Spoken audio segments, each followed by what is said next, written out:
IBN 7 बना तीसरा सबसे ज्यादा देखा जाने वाला हिंदी न्यूज चैनल। IBN 7 हौसला है। तो आइए सारे देश 100 खबरों में खबरों के सिलसिले को आगे बढ़ाते हैं। देश भर में सब्जियों की बढ़ती कीमतों ने हाहाकार मचा दिया है। पिछले कुछ दिनों में सब्जियों की कीमतों में 70% से ज्यादा की बढ़ोतरी दर्ज की गई है। कहा जा रहा है कि कीमतों में बढ़ोतरी मार्च महीने के पहले हफ्ते में हुई लगातार बारिश का नतीजा है। देश की राजधानी दिल्ली और एनसीआर में भिंडी, करेला और तोरी 100 रुपए प्रति किलो पर बिक रही है, जबकि लौकी 60 रुपए किलो पर बिकने लगी है। प्याज 30 से उछाल मारकर 40 पर पहुंच चुका है, जबकि मटर और टमाटर भी 40 रुपए प्रति किलो बिक रही हैं। अहमदाबाद में भी सब्जियों की कीमतें आसमान छू रही हैं। यहां कीमतों में बढ़ोतरी के लिए खुदरा व्यापारी बड़े व्यापारियों की जमाखोरी को जिम्मेदार ठहरा रहे हैं। अहमदाबाद में भी भिंडी की कीमत 100 रुपए किलो पर पहुंच गई है। सब्जियों की कीमत में उछाल से जम्मू के लोग खासे नाराज हैं। जम्मू में भिंडी 80 रुपए प्रति किलो बिक रही है, जबकि टमाटर 40, मटर 25, करेला 85, बैंगन 35 रुपए किलो बिक रहा है। जयपुर में अरबी की कीमत 40 से 60 रुपए पर पहुंच गई है। यहां करेला भी 60 रुपए किलो मिल रहा है, जबकि भिंडी एक हफ्ते में 40 से 70 रुपए प्रति किलो की कीमत पर पहुंच गई है। आम आदमी पार्टी के अहम नेता कुमार विश्वास ने IBN 7 से बातचीत के दौरान पार्टी में चल रहे बवाल पर पार्टी के कार्यकर्ताओं से माफी मांगी है। कुमार विश्वास ने IBN 7 से कहा है कि स्टिंग के जरिए जो आरोप अरविंद केजरीवाल पर लगाए जा रहे हैं वो सरासर बेबुनियाद है और उन्होंने किसी को पद के लिए लालच नहीं दिया। कुमार विश्वास ने यह जरूर कहा कि पार्टी के नेताओं को सार्वजनिक बयानबाजी से बचना चाहिए। उन्होंने ये भी कहा कि जल्द ही नेताओं की जिम्मेदारियों में बड़ा फेरबदल होगा। आम आदमी पार्टी के खिलाफ हुए स्टिंग पर PAC से निकाले गए पार्टी नेता योगेंद्र यादव ने दुख जताते हुए इसे साजिश करार दिया। सोशल मीडिया पर योगेंद्र ने लिखा है कि पिछले 2 दिनों में पार्टी पर जो हमले हुए उससे मन बहुत क्षुब्ध है। योगेंद्र यादव ने यह लिखा है कि पिछले कुछ दिनों से जो मंथन चल रहा है उससे बहुत विष निकला है। मुझे भरोसा है कि अंत में अमृत भी निकलेगा। कांग्रेस के पूर्व विधायक आसिफ मोहम्मद खान के स्टिंग के दावों को झूठा करार देते हुए आम आदमी पार्टी नेता संजय सिंह ने मीडिया से इससे बचने की अपील की। वहीं आम आदमी पार्टी के नेता संजय सिंह का स्टिंग का दावा करने वाले कांग्रेस के पूर्व विधायक आसिफ मोहम्मद खान टाल मटोल करते हुए नजर आए। आसिफ ने स्टिंग सामने आने पर मीडिया के एक संपादक की नौकरी जाने की बात कही। आपको इधर बता दें, स्टिंग के बाद समाज सेवी अन्ना हजारे ने नेटवर्क 18 के सहयोगी ETV से कहा कि केजरीवाल ने देश के साथ उनका भी भरोसा तोड़ा है।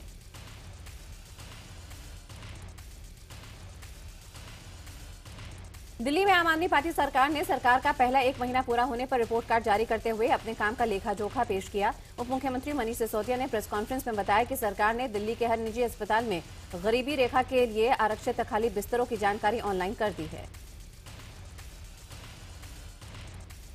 मनीष सिसोदिया ने कहा कि ज्यादा फीस वसूलने वाले 200 स्कूल्स को नोटिस जारी कर जवाब मांगा गया है। इसके अलावा महिला सुरक्षा के लिए शाम 6 बजे से 12 बजे तक बसेस में मार्शल्स की तैनाती का काम भी शुरू किया जा चुका है। आम आदमी पार्टी ने 1 महीने का रिपोर्ट कार्ड जारी करते हुए सरकार में 6 मंत्रियों के साथ साथ 21 विधायकों को भी भागीदारी देने का ऐलान किया। ये 21 विधायक बतौर संसदीय सचिव हर मंत्री के साथ होंगे। वहीं हर संसदीय सचिव को अलग अलग विभाग में तैनात किया जाएगा। खास बात यह है कि इन 21 विधायकों को बतौर संसदीय सचिव ना तो कोई भत्ता और ना ही कोई अलग से सुविधा मिलेगी। हालांकि ये मंत्री के दफ्तर में जरूर बैठेंगे। फर्जी डिग्री लगाने के आरोपों से घिरे दिल्ली के न्याय मंत्री जितेंद्र सिंह तोमर पर बीजेपी नेता विजेंद्र गुप्ता ने कहा है कि सरकार के मंत्री ही भ्रष्टाचार में लिप्त हैं। फर्जी डिग्री मामले में जितेंद्र तोमर को हाईकोर्ट से भी झटका लगा है। तोमर ने हाईकोर्ट से अपील करते हुए उनसे मामले को रद्द करने की गुहार लगाई थी, जिसे कोर्ट ने खारिज कर दिया है।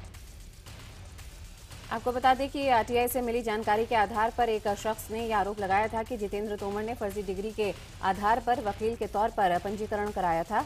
आरोप है कि तोमर की BSc की डिग्री फर्जी है, साथ ही जहां से उन्होंने कानून की पढ़ाई की है वो बार काउंसिल के मानदंडों के अनुरूप नहीं है। प्रधानमंत्री नरेंद्र मोदी की श्रीलंका की 2 दिवसीय यात्रा के दौरान दोनों देशों के बीच 4 महत्वपूर्ण समझौतों पर हस्ताक्षर हुए। प्रधानमंत्री मोदी ने दोनों देशों के बीच कारोबार और आर्थिक सहयोग बढ़ाने पर जोर दिया। PM मोदी ने ट्रिंकोमोली का पेट्रोलियम हब बनाने में मदद करने का ऐलान किया है। प्रधानमंत्री मोदी ने दिल्ली से कोलंबो के बीच जल्द सीधी उड़ान शुरू करने, 14 अप्रैल से श्रीलंकाई नागरिकों को वीजा ऑन अराइवल की सुविधा देने, भारत में बुद्धसर के ट्रेन चलाने, समुद्री अर्थव्यवस्था पर ज्वाइंट फोर्स बनाने और रविंद्रनाथ टैगोर स्मारक बनाने में मदद करने की घोषणा भी की। प्रधानमंत्री नरेंद्र मोदी ने कोलंबो की महाबोधि सोसाइटी जाकर पूजा अर्चना भी की। मुंबई हमले के गुनहगार आतंकी ज़कीर रहमान लखवी को पाकिस्तान हाईकोर्ट ने जमानत दे दी है, जिस पर भारत ने कड़ा विरोध दर्ज किया है। इधर अब्दुल बासित ने मुलाकात के बाद ये कहा कि लखवी को जमानत जरूर मिली है, लेकिन केस अभी भी चल रहा है। लखवी की रिहाई पर गृह मंत्रालय ने कहा है कि पाकिस्तान को समझना चाहिए कि आतंकवादी अच्छा या बुरा नहीं होता। तो कांग्रेसी नेता राजीव शुक्ला ने लखवी की रिहाई के मुद्दे को राज्यसभा में उठाते हुए इसे देश की सुरक्षा के लिए खतरा बताया।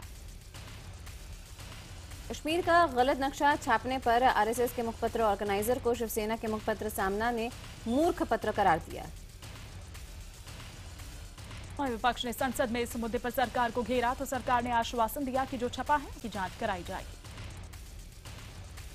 नागपुर में आरएसएस की अखिल भारतीय प्रतिनिधि सभा में संघ ने मोदी की पीठ थपथपाई और कहा कि सरकार ठीक काम कर रही है। भूमि अधिग्रहण बिल पर संघ का यह मानना है कि बिल किसान विरोधी नहीं है। अब सबकी निगाहें आज की आरएसएस की सभा पर टिकी हुई हैं। ये माना जा रहा है कि कल नए सरकार्यवाह का फैसला होगा। और अगर आपको बता दें, जेडीयू नेता शरद यादव महिलाओं पर दिए बेतुके बयान के बाद अब फिर से विवादों में घिर गए हैं। राज्यसभा में बीमा बिल पर चर्चा के दौरान शरद यादव ने कहा कि दक्षिण भारतीय महिलाएं सांवली तो होती है, लेकिन उनकी बॉडी काफी खूबसूरत होती है। जेडीयू नेता केसी त्यागी ने कहा है कि किसी को ऐतराज है तो वो उनकी तरफ से माफी मांगते हैं। केरल विधानसभा में हुए हंगामे ने एक बार फिर लोकतंत्र को शर्मसार कर दिया। केरल विधानसभा में वित्त मंत्री के एम मणि के खिलाफ बार लाइसेंस जारी करने के घूस लेने का आरोप लगाते हुए विपक्षी दलों के विधायकों ने जमकर बवाल काटा। भारी हंगामे के बीच कुर्सियां फेंकी गई, महिलाओं और मार्शल के साथ हाथापाई हुई, जिसमें 2 विधायक घायल भी हो गए। वहीं दूसरी ओर वामपंथी दलों के समर्थक बाहर विरोध प्रदर्शन करते हुए नजर आए। आगजनी, तोड़फोड़ और पत्थरबाजी के बाद हालात बेकाबू हो गए तो पुलिस ने भी जवाबी कार्रवाई शुरू कर दी। केरल विधानसभा के बाहर मची अफरा तफरी में एलडीएफ के एक कार्यकर्ता को दिल का दौरा पड़ गया। जब तक विरोध कर रहे कार्यकर्ता उसे उठाकर अस्पताल ले जाते तब तक उनकी मौत हो गई। अब विपक्ष कार्यकर्ता की मौत के लिए सरकार को जिम्मेदार ठहरा रही है। बिहार के मुख्यमंत्री नीतीश कुमार आज 24 घंटे का उपवास रखेंगे। नीतीश का ये उपवास केंद्र सरकार के जमीन अधिग्रहण बिल के खिलाफ है। नीतीश कुमार के उपवास के लिए महज 1 फुट ऊंचा मंच बनाया गया है और समर्थकों के बैठने के लिए हॉल में गद्दे लगाए गए हैं। मास्टर ब्लास्टर और राज्यसभा के सांसद सचिन तेंदुलकर ने टोल के मुद्दे पर महाराष्ट्र के मुख्यमंत्री को चिट्ठी लिखकर टोल की परेशानी दूर करने की मांग की है। उधर सचिन की चिट्ठी के बाद महाराष्ट्र सरकार ने ऐलान किया है कि वो जल्द ही इस समस्या से निपटने के लिए कदम उठाएगी। वहीं शिवसेना के वरिष्ठ नेता और महाराष्ट्र के परिवहन मंत्री दिवाकर राउत ने कहा कि क्या जो टोल है उस पर बोलने वाले सचिन क्या पेडर रोड मामले में लता मंगेशकर को भी मनाएंगे। वहीं उद्धव ठाकरे ने सचिन की बात का समर्थन करते हुए कहा कि सचिन ने लोगों की भावनाओं को सीएम तक पहुंचाया। मुंबई के मेट्रो 3 प्रोजेक्ट को लेकर सरकार और शिवसेना के बीच जंग बढ़ती ही जा रही है। एक बार फिर अपनी ही सरकार को धमकी देते हुए उद्धव ने कहा कि मराठी जंग से नहीं डरते। यूपी के सुल्तानपुर पहुंचे योग गुरु बाबा रामदेव ने पूर्व प्रधानमंत्री मनमोहन सिंह पर लगे आरोपों पर कांग्रेस को आड़े हाथों लिया। तमाम आलोचनाओं को दरकिनार करते हुए योग गुरु बाबा रामदेव ने एक बार फिर ऐलान किया कि विदेश से काला धन वापस लाना और भ्रष्टाचार खत्म करने जैसे मुद्दों पर वो कायम है।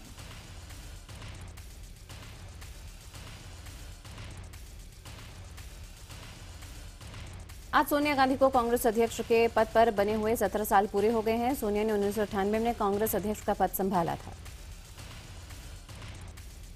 व्यापम घोटाले को लेकर लगातार विपक्ष के निशाने पर आ रहे मध्य प्रदेश के मुख्यमंत्री शिवराज सिंह चौहान के लिए केंद्र से खुशखबरी आई है। प्रधानमंत्री नरेंद्र मोदी ने शिवराज को नीति आयोग के एक समूह का समन्वयक बनाया है। महाराष्ट्र के अहमदनगर के बांबोरी गांव में एक प्रेमी जोड़े को निवस्त्र कर गांव में घुमाने का सनसनीखेज मामला सामने आया। मंबोरी गांव में निर्वस्त्र करके घुमाए गए इस प्रेमी जोड़े की जमकर पिटाई भी की गई।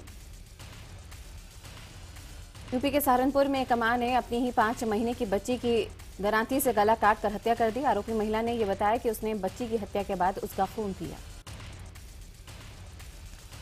आरोपी मां ने यह काम एक तांत्रिक के झांसे में आकर किया है। पुलिस के मुताबिक महिला ने बेटे की चाहत में इस घिनौनी वारदात को अंजाम दिया। पुणे में एक 5 स्टार होटल के अवैध पब में अश्लील डांस के आरोप में पुलिस ने छापा मारा। पुलिस के मुताबिक उन्हें शक है कि पब में डांस करने वाली लड़कियां बार डांसर हो सकती हैं। पुलिस ने होटल से 12 लड़कियों को हिरासत में लिया। पुणे के इस 5 स्टार होटल के पब का लाइसेंस रद्द कर दिया गया था। उसके बावजूद भी ये पब यूं ही चल रहा था। दिल्ली से सटे नोएडा में क्राइम ब्रांच ने ऑनलाइन नौकरी दिलाने वाले एक बड़े गिरोह का भंडाफोड़ किया है। पुलिस ने 25 लोगों को गिरफ्तार किया। इनके पास से 200 लैपटॉप भी जब्त हुए। दिल्ली के खानपुर इलाके में डीटीसी की बस ने एक 15 साल के बच्चे को कुचल दिया। बच्चे की मौत के बाद गुस्साए लोगों ने बस में आग लगा दी और करीब 15 बसों में तोड़फोड़ की।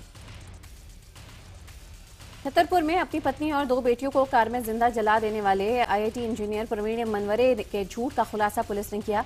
पुलिस के मुताबिक मनवरे में एड्स के लक्षण नहीं मिले हैं। गिरफ्तारी के बाद मनवरे ने कहा था कि उसे एड्स हो गया है, इसलिए उसने अपने परिवार की हत्या कर खुदकुशी करने की कोशिश की।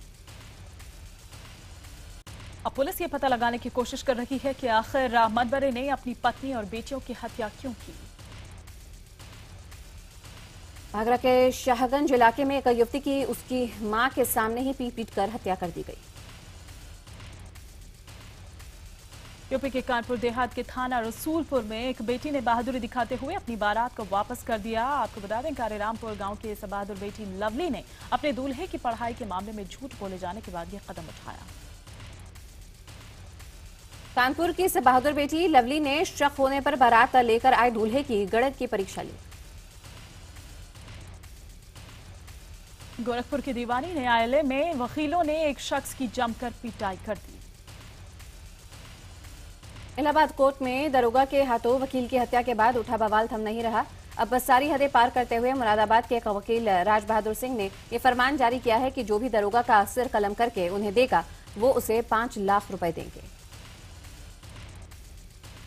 इलाहाबाद में वकील हत्याकांड की जांच राज्य सरकार ने सीबीआई से कराने की सिफारिश की है। बुलंदशहर में चोर अब सड़क भी चुराने लगे हैं। यहां सीसीटीवी कैमरे में इंटरलॉकिंग सिस्टम से बनी सड़क को उखाड़ते हुए कई चोर कैद हो गए। आगरा में पुलिस ने एक घर में छापा मारकर अश्लील हरकत करते 4 युवकों और एक युवती को गिरफ्तार किया है। फिरोजाबाद पुलिस की क्राइम ब्रांच ने 2 पेशेवर सुपारी किलर को गिरफ्तार किया। पुलिस के मुताबिक लूट के कई मामलों में इनका हाथ है। यूपी के अलीगढ़ में इस बार परीक्षा में नकल रोकने के लिए एक स्टिंग किया गया। जिला विद्यालय निरीक्षक के मुताबिक स्टिंग की मदद से नकल के कई मामलों का खुलासा हुआ है। उत्तराखंड के भगवानपुर में एक महिला से गैंगरेप का मामला सामने आया है। देहरादून में एक डॉक्टर के ऊपर हैवानियत का आरोप लगा है। आरोप है कि उसने बच्चों के ऊपर 2 खूंखार कुत्ते छोड़ दिए। छत्तीसगढ़ के अंबिकापुर में ब्लैकमेल करने और आत्महत्या के लिए उकसाने के मामले में 3 आरोपियों को 7 साल की सजा सुनाई गई। बिहार के गोपालगंज में बीजेपी विधायक के भाई के ट्रैक्टर से कुचलकर एक 10 साल की छात्रा की मौत हो गई। इसके बाद स्थानीय लोगों ने जमकर हंगामा किया। जबलपुर में पुलिस ने एक महिला के चंगुल से उसकी ही छोटी बहन को आजाद कराया। पुलिस के मुताबिक एक बुजुर्ग महिला ने उसके पास ये शिकायत की थी कि उनकी बड़ी बेटी ने संपत्ति के लिए मानसिक रूप से बीमार उनकी छोटी बेटी को अपने घर में कैद कर लिया है। लुधियाना में मोटरसाइकिल और स्कूटर चोरों के बड़े गैंग का पर्दाफाश हुआ है। पुलिस ने इनके पास से 110 मोटरसाइकिल्स और स्कूटर के कलपुर्जे और 10 मोटरसाइकिल भी बरामद की हैं। हैदराबाद में जहां क्राइम टीम ने कार्गो टर्मिनल से चोरी करीब 5 किलो सोना बरामद किया है, जिसकी कीमत 1.2 करोड़ बताई जा रही है। मुंबई एयरपोर्ट पर एक निजी विमान कंपनी के एक फ्लाइट अटेंडेंट को 1 करोड़ से ज्यादा की रकम के सोने और हीरे के साथ पकड़ा गया है। आरोप है कि ये फ्लाइट अटेंडेंट दुबई से सोना तस्करी करके मुंबई ला रहा था। नोएडा में समाजवादी पार्टी के एक नेता की दबंगई के खिलाफ लोगों ने धरना प्रदर्शन किया। लोगों ने समाजवादी पार्टी के जिला अध्यक्ष प्रताप सिंह पर गुंडागर्दी करने का आरोप लगाया। प्रदर्शन कर रहे लोगों के आरोप के मुताबिक होली के दिन शहर में दो पक्षों में बुरी तरह से झगड़ा हो गया। इससे लड़ाई में कई लोग घायल हुए। पुलिस ने मामला तो दर्ज किया, लेकिन किसी तरह की कोई कार्रवाई नहीं की। आरोपी की समाजवादी पार्टी के जिला अध्यक्ष प्रताप सिंह पुलिस पर कार्रवाई नहीं करने का दबाव बना रहे हैं। जयपुर समेत आसपास के इलाकों में शुक्रवार को झमाझम बारिश हुई। इस दौरान कई इलाकों में ओले भी पड़े। इस बेमौसम बरसात से लोगों को काफी परेशानी का सामना करना पड़ा। उधर ग्रामीण इलाकों में किसान ओलावृष्टि से फसलों के नुकसान की आशंका जता रहे हैं। मुंबई में स्वाइन फ्लू से 4 और मौतों का मामला सामने आया है। शहर में स्वाइन फ्लू के अब 69 मामले और सामने आए हैं। बिहार में स्वाइन फ्लू से पहली मौत का मामला सामने आया है। राजधानी पटना के एक हॉस्पिटल में भर्ती बेबी देवी नाम की एक महिला की मौत हो गई। देश की राजधानी दिल्ली में स्वाइन फ्लू को 108 और नए मामले हैं जो सामने आए हैं। इसी के साथ स्वाइन फ्लू के मरीजों की संख्या बढ़कर 3,914 हो गई है। दिल्ली में स्वाइन फ्लू अब तक 14 लोगों की जान ले चुका है। हरियाणा सरकार पद्म भूषण समेत कई पुरस्कारों से सम्मानित मशहूर कवि सरदार अंजुम की आर्थिक मदद करेगी। बीमार सरदार अंजुम की आर्थिक हालत पर मीडिया में खबरें आने के बाद हरियाणा सरकार ने यह कदम उठाया। 70 साल के मशहूर कवि डॉक्टर सरदार अंजुम को गैंग्रीन हो गया है। आपको बता दें, इसकी वजह से उन्हें अपने एक हाथ की 5 उंगलियां भी कटवानी पड़ी। उनके इलाज में लाखों रुपयों खर्च हो चुके हैं। हरियाणा सरकार उनके इलाज के खर्च के साथ साथ 2.5 लाख रुपए की आर्थिक मदद भी करेगी।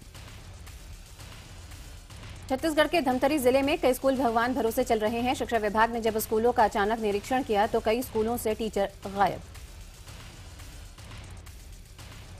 2G और 3G स्पेक्ट्रम की नीलामी की रकम अब 1,01,000 करोड़ तक पहुंच चुकी है। बोली कि 9वें दिन कंपनियों का रुख थोड़ा सा नरम दिखा। न्यूज एजेंसी पीटीआई के मुताबिक मंत्रालयों में जासूसी कांड में सीबीआई जल्द ही बड़ी कार्रवाई कर सकती है। पीटीआई के मुताबिक कई सरकारी अफसर और 5 कंपनियां सीबीआई के रडार पर हैं। रियलिटी सेक्टर की बड़ी कंपनी डीएलएफ को बड़ी राहत देते हुए सिक्योरिटी एपेलेट ट्रिब्यूनल ने सेबी के आदेश पर रोक लगा दी है। आपको बता दें कि सेबी ने डीएलएफ के प्रमोटर्स पर पूंजी जुटाने पर रोक लगा दी थी। देश की अर्थव्यवस्था को एक और झटका लगा है। फरवरी महीने में निर्यात में 15.2% की बड़ी गिरावट आई है।